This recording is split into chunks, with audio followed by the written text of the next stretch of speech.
कक्षा 10 के बच्चों नमस्कार। मैं अब फिर से एक नए वीडियो के साथ हाजिर हुआ हूँ। आज हम आपको पढ़ाएंगे सूरदास जी के बारे में। तीसरा दोहा था जिसमें भगवान श्री कृष्ण के बाल स्वरूप को सूरदास जी ने इतना बढ़िया, इतने अच्छे तरह से लिखने का प्रयास किया, जिसको कहा जाता है कि सूरदास जी अंधे हैं। लेकिन इस पद को पढ़ने के बाद इस बात को आप लोग सोचने पे मजबूर हो जाएंगे कि सूरदास अंधे जन्मांध थे ही नहीं, बाद में हो सकता हो अंधे हुए, क्योंकि बिना किसी को देखे, बिना बाल स्वरूप को देखे कोई इतना बढ़िया लिख नहीं सकता, इतने अच्छे तरह से इतने अच्छे शब्दों का प्रयोग नहीं कर सकता। हम आपको पढ़ा रहे हैं सूरदास जी ने क्या लिखा। किलकत का न घुटरु अनुआवत, क्या लिखा। नंद बाबा के घर में, नंद बाबा के आंगन में भगवान श्री कृष्ण बाल स्वरूप में किलकारी मारते हुए घुटनों के बल चल रहे हैं। कहा। मणिमय कनक नंद के आंगन, मणियों और मोतियों से बना हुआ नंद बाबा के आंगन में बिंब पकड़े हुए धावत, पृथ्वी पर जो उनकी परछाई बन रही है, उसी परछाई को वो बार बार पकड़ने का प्रयास कर रहे हैं। कबहु निरख हरि आपहु छाव को, भगवान श्री कृष्ण कभी अपनी परछाई को देखते हैं, करी सो पकड़न चाहत, कर माने हाथ से उसको पकड़ने का प्रयास करते हैं, लेकिन कभी क्या कोई परछाई को पकड़ सकता है? नहीं पकड़ सकता ना। तो भगवान श्री कृष्ण भी नहीं पकड़ पा रहे हैं, और लेकिन बार बार उस परछाई को पकड़ने का प्रयास कर रहे हैं, लेकिन पकड़ नहीं पाए।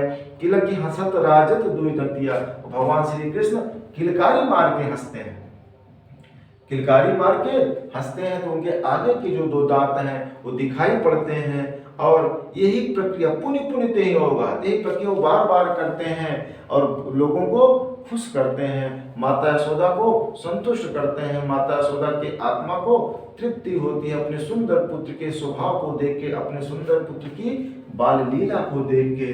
क्या।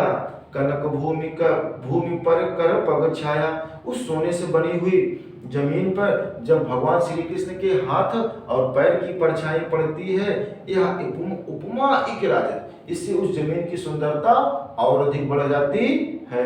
करी करी प्रतिपद प्रतिपद प्रतिमन वसुधा, भगवान श्री कृष्ण के हर कदम पर माता पृथ्वी, वसुधा माने माता पृथ्वी, कमल बैठकी साजत, भगवान श्री कृष्ण के कमल के पुष्प को खिलाकर बढ़िया उसके पंखुड़ियों को बढ़िया फैलाकर नीचे उनके घुटनों के बल पे रखती हैं, ताकि पृथ्वी का कोई भी कण भगवान श्री कृष्ण के घुटने में चुभने ना पाए।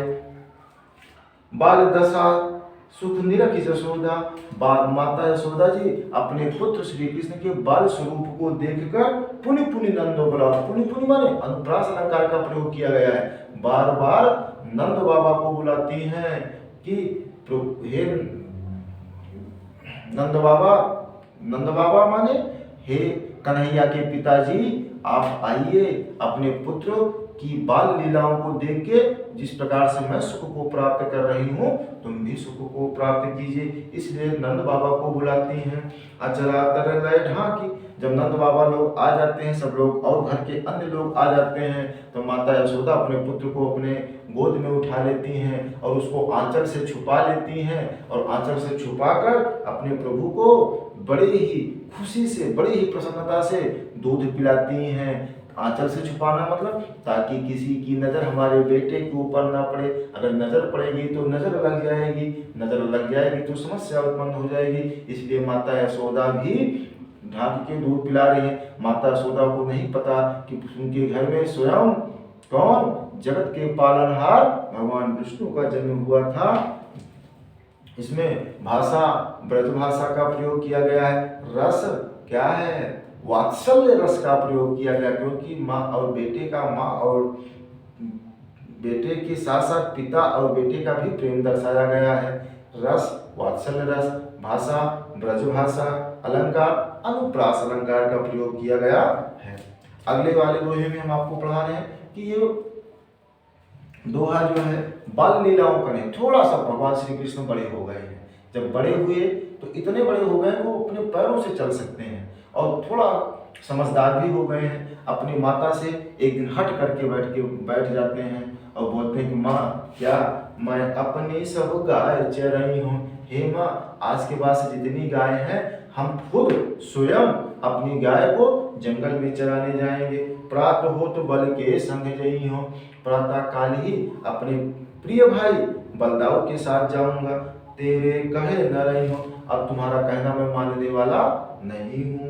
ग्वाल बाल गायन के भीतर, ग्वालों के साथ, बालकों के साथ और गायों के झुंडों के बीच में नए कहूँ डर नहीं लागत, मुझे थोड़ा सा भी डर नहीं लगता। आज न सो हो नंद दुहाई, हे माँ अगर आज तुम मुझे नंद बाबा की भी कसम दोगी तो मैं सोने वाला नहीं हूँ। रैन मने रात, पूरी रात मैं जाग के बिता दूंगा, मैं लेकिन सोने वाला नहीं हूँ। और ग्वाल सब गाय चराई है, हे माँ हमारे ब्रज के और भी जितने ग्वाले लोग हैं सब गाय चराने चले जाते हैं, मैं घर बैठे रही हूँ, मैं घर में रहूं? मैं भी बड़ा हो गया हूँ, मैं भी गाय चराने जाऊंगा। सूर्य श्याम तुम सोई रहो, सूरदास जी कहते हैं कि माता यशोदा कहती हे बेटा तुम सो जाओ, जैसे ही प्रातः होगी मैं तुमको गाय चराने के लिए बलदाऊ के साथ भेज दूंगी। भाषा ब्रज भाषा का प्रयोग किया गया है। रस, इसमें भी वात्सल्य रस माता और बेटे के बीच प्रेम दर्शाया गया है। इसमें भी सूर श्याम में कौन सा अलंकार है? अनुप्रास अलंकार का प्रयोग किया गया है। अगला एक और देख लीजिए इस वीडियो में, मैया हो न चरई हो गाई।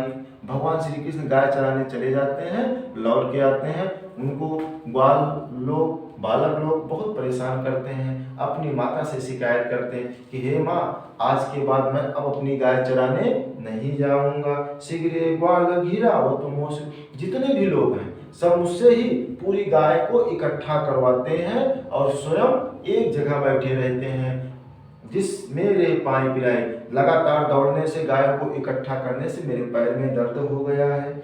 जो ना पाते हैं पूछ बलदाऊ, हे माँ अगर तुमको विश्वास नहीं हो रहा है तो बड़े भैया बलराम से पूछ लो, अपनी सौंह दिवाई, पहले सौंह माने कसम, पहले अपनी कसम दे देना तभी पूछना, नहीं तो बलदाऊ भैया भी बताने से इनकार कर देंगे, झूठ बोल जाएंगे। यह सुनी माई यशोदा ग्वालिन, इस बात को सुनकर माता यशोदा बहुत क्रोधित हो जाती हैं, ग्वालों की माताओं को और ग्वालों के बच्चों को खूब गाली देती हैं और गुस्से से इतनी गाली देती हैं कि ताकि बच्चा शांत हो जाए, भगवान श्री कृष्ण खुश हो जाए। और क्या कहती हैं, मैं पठवती अपने लड़का को, लड़का माने बालक, मैं अपने बच्चे को भेजती हूँ, आवय मन बहराई, जंगल में लोगों के साथ जाएगा, थोड़ा सा इसका मन बहल जाएगा, खुश हो जाएगा और लौट आएगा। सूर्य श्याम मेरो अति बालक, सूरदास जी कहते हैं, माता यशोदा कहती हैं मेरे आंखों का तारा, मेरा बालक जब जंगल जाता है मारत ताई गाय, सब लोग उसको मारते हैं, गाय मनुष्य गाय इकट्ठा करवाते हैं, ये अच्छी बात तो नहीं है। मैं सुबह होते ही जितने ग्वाल गए थे, जितने बालक गए थे, मैं सबके घर घर जाऊंगी, उनकी माताओं से शिकायत करूंगी कि ऐसा कार्य आज के बाद कभी नहीं करेंगे। समझ में आया बच्चों व्याख्या? और इसमें आपको भाषा ब्रज भाषा का प्रयोग किया गया है और अलंकार का जो प्रयोग है वो अनुप्रास अलंकार का प्रयोग किया गया है। 3 हो गया। अगले वीडियो में बच्चों हम आपको कक्षा 10 में मैथ के बारे में बताएंगे, उसके बाद फिर जो होगा इसमें बाकी बचे पद को पढ़ाएंगे बच्चों। वीडियो अच्छा लगा हो तो लाइक और शेयर करो। जय हिंद, जय भारत।